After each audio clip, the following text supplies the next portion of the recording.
सत्य पे चलने वालों के लिए कठिनाई तो आ सकती है, लेकिन हमेशा के लिए नहीं। सत्य को मिटाया नहीं जा सकता और असत्य को छुपाया नहीं जा सकता। अवसंत महात्मा वो उजागर होकर के ही रहता है। तो जिन्होंने सत्य का संग कर लिया, वास्तव में उनकी किस्मतें बदल गई। सत्संग की बहुत बड़ी महिमा है, सत्संग की बहुत बड़ी कृपा है संत महात्माओं। सत्संग की ऐसी ऐसी कृपा है, यदि वास्तव में विश्वास कर लिया जाए तो मनुष्य का जीवन का कल्याण हो जाए। सत्संग की शक्ति ने लाखों के जीवन को बदल दिया। और संत महात्माओं, एक ऐसे राजा भी हुए हैं, सत्यवादी राजा हरिश्चंद्र। सत्यवादी, सत्य पे चलने वाले एक राजा होते हुए भी उन्होंने सनातन को नहीं छोड़ा, उन्होंने सत्य को नहीं छोड़ा। कठिनाई बहुत आई। आपने तो सपने में दान दे दिया, राजपाट सारा विश्वामित्र को सौंप दिया, सपने में दान दे दिया। और जब सवेरा हुआ तो विश्वामित्र हाजिर हो गए।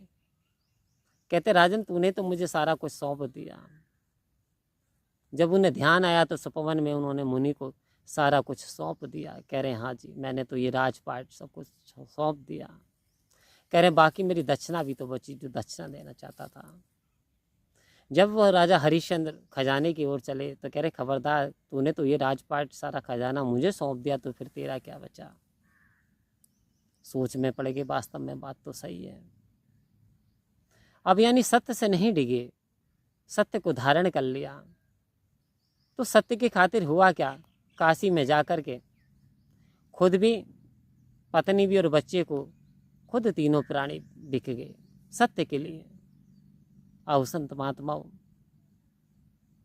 वहीं त्रेता युग में भगवान श्री राम कहते, इस सच की खातिर सीता का हरण हुआ, इस सच की खातिर पिता का निधन हुआ, और इस सच की खातिर मेरे प्राण जाते हैं तो जाने दो, परंतु सत्य को नहीं छोड़ूंगा, असत्य को नहीं अपनाऊंगा।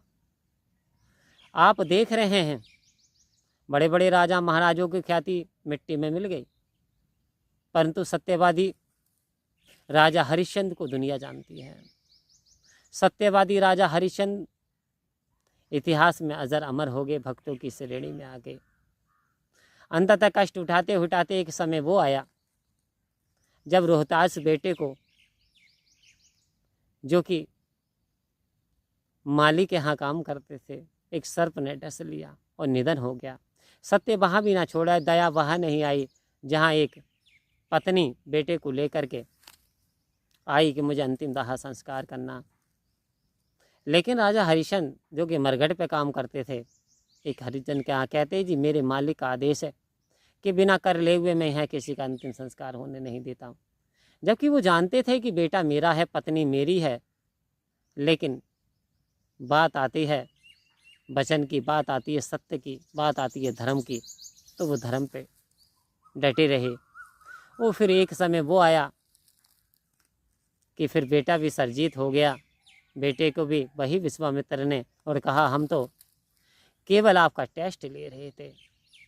आओ संत महात्माओं, जब ऋषि महात्मा मुनियों का टेस्ट हो जाता है तो जब जब दुख हुई, परेशानी, विपत्ति आए तो समझ लेना भगवान आपकी परीक्षा ले रहे हैं।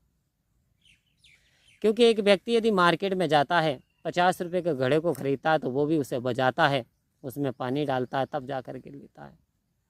लेकिन जब परमात्मा तुम्हें अपना बनाता है, जब परमात्मा तुम्हें अपना बनाता है, अपना बर्तन बनाता है, तो उसे बजाना तो है। और संत महात्माओं, तो संत महात्माओं ने तो यहाँ कह दिया कि चोट मारी पत्थर पे तो कंकड़ बन गया, जिस पत्थर ने चोट सहेली वही तो शंकर बन गया। यानी यदि हमें ऊंचाइयों पे जाना है, यदि हमें सतगुरु का प्यारा बनना है, तो वास्तव में छोटी छोटी ये जो चोटें हैं, ये जो छोटी छोटी परेशानियां हैं, जो छोटे छोटे दुख तकलीफ़ें हैं, इन्हें सहन करना होगा। क्योंकि जिसने सहन कर लिया वो पत्थर भगवान के रूप में पूजे जाने लगा, और जिसने सहन नहीं किया वो मंदिर के बाहर हार्ड वाला है, इसलिए लोग उस पर नारियल फोड़ते हैं। तब नारियल अंदर चढ़ाते और फोड़ते उस पत्थर पे। आओ संत महात्माओं, ऐसे ही यदि हम सहन नहीं कर पाते, यदि हम सहन नहीं कर पाते, यदि हमने मनुष्य जन्म की कीमत नहीं जानी, यदि हम सत्य पे नहीं चले, तो वास्तव में आओ संत महात्मा होना क्या। कहा कि गया समय फिर हाथ न आए, चेतावी दिया, गया समय फिर हाथ न आए, अंतकाल पछताएगा, धर्मराज ने यम जो भेजे नैनो नीर बहाएगा। तेरे सगे संबंधी काम ना तेरे आएंगे, आके सकल संबंधी तुझे बचा ना पाएंगे। चेतावनी, पूरे सकल संबंधी भी आ जाएं तब भी बचा नहीं पाएंगे। फिर कह रहे हैं आखिर कौन बचा पाएगा, आखिर काम गुरु आएगा, गोरी चिट्ठी सूरत नहीं, कहे अवतार भक्त से मांगे लेखा, ये धर्मराज की ताकत नहीं। कह रहे हैं बनना है तो भक्त बन, बनना है तो इंसान बन, करना है तो समर्पण कर दे, त्यागना है तो अहंकार को त्याग दे, पाना है तो भगवत की प्राप्ति कर ले, पाना है तो ब्रह्म ज्ञान की प्राप्ति कर ले, पाना है तो सत्संग को पाले, पाना है तो संतों की संगति को पाले, पीना है तो इस अमृत पान को पी ले। आओ संत महात्माओं, जीना है तो खुशहाली से जी ले, यही सतगुरु कहते थे। सतगुरु बाबा हरदेव सिंह जी महाराज अक्सर किया करते थे कि गरीबी अमीरी खुशहाली का कारण नहीं है, खुशहाली आती है मन से, मन से आती है चंगाई। मन पवित्र होता है तो वास्तव में अंदर बाहर भी पवित्र होता है।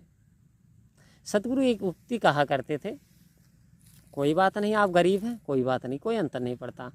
कहते पनीर नहीं है तो दाल में ही खुश हूँ, मैं हर हाल में खुश हूँ, आने वाले साल के इंतज़ार में खुश हूँ, और जो बीत गया है पल उसकी याद में खुश हूँ।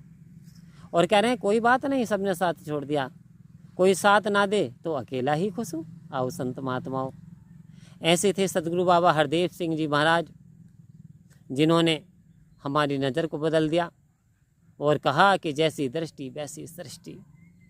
अर्थात आप यदि सज्जनता पे चलते हो, आप मानवता पे चलते हो, तो सारा संसार आपको मानव नज़र आएगा। आप यदि अंदर से दुष्ट हो, आप यदि वास्तव में गलतियों से भरे हो, तो सारा संसार आपको गलतियों से भरा नज़र आएगा। जैसी दृष्टि अपनाओगे वैसा ये सृष्टि यानी संसार नज़र आएगा। तो सतगुरु ने कहा नज़र बदलोगे नज़ारे बदल जाएंगे, अरे थोड़ी सोच तो बदलोगे सितारे बदल जाएंगे। कह रहे थोड़ी सोच बदलो, सितारे ऑटोमेटिक बदल जाएंगे। कर्म पे ध्यान दिया सतगुरु ने, कहा कर्म उत्तम है, कर्म प्रधान है, कर्म की प्रधानता रखी। इसलिए कहा साधु वेश फकीर बन करके हमें ये जीवन नहीं गुजारना, यानी भीख नहीं मांगनी, किसी पे बोझ नहीं बनना, मेहनत करके करो कमाई बनो नहीं दूजे पर भार। ये मेरे सतगुरु का कथन कि दूसरे पे भार नहीं बनना, बोझ नहीं बनना, सदा गृहस्थ में रह कर के भक्ति करनी, और इस 5 प्रणों को अपनाते हुए सतगुरु के हवाले अपनी गाड़ी को करते हुए, सदा सतगुरु के वचनों का पालन करते हुए अपने जीवन को जिएंगे तो ये लोक सुहेला और परलोक सुहेला हो जाएगा।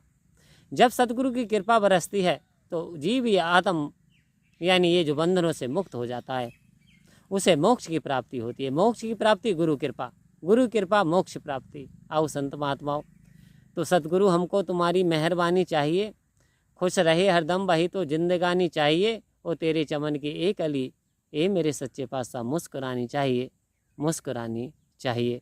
परम प्यार से बोलिए धन्य का जी।